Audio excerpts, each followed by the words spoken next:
Chapter 1. Prince Siegfried.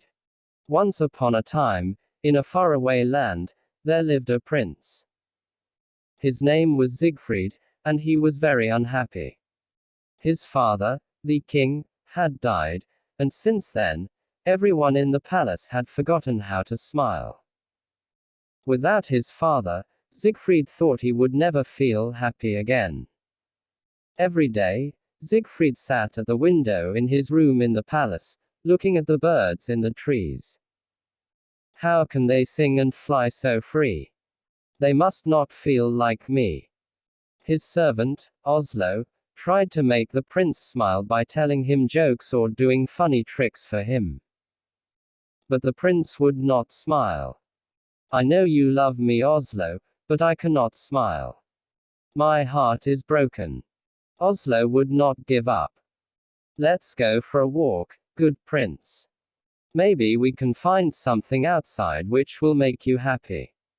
If you wish, Oslo, but I don't think there's anything that can make me happy. Oslo put on his hunting cap, and he took his crossbow.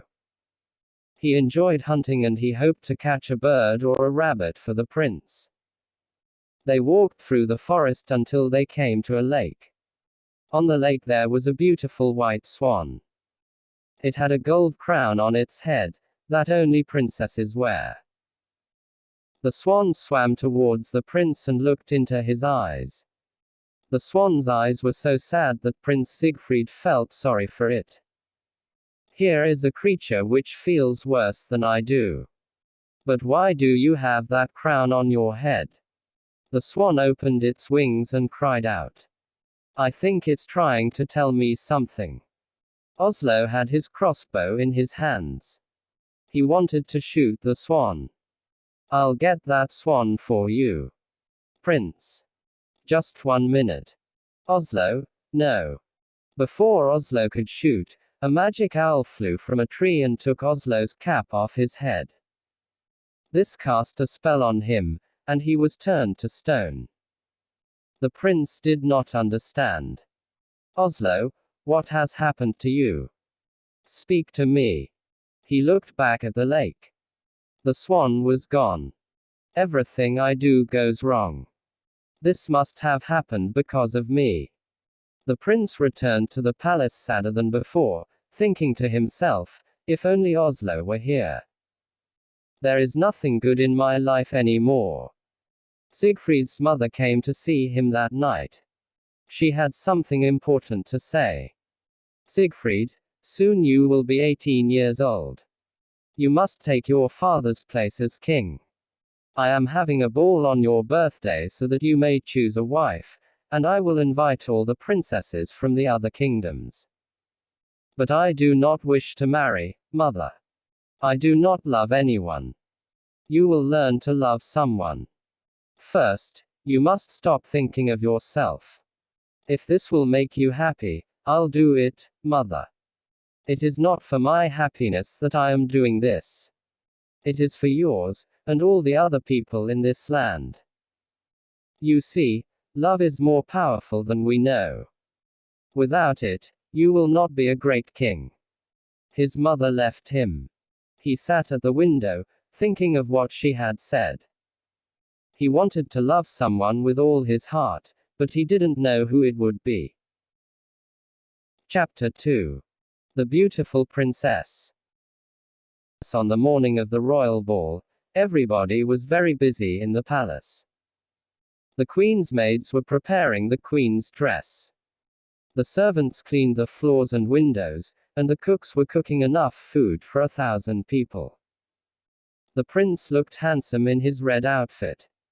But he was still not happy. He left the palace to be alone and think, and went to the stone statue of Oslo. It's my birthday today, Oslo. I'm 18. That means that I must marry someone and become king.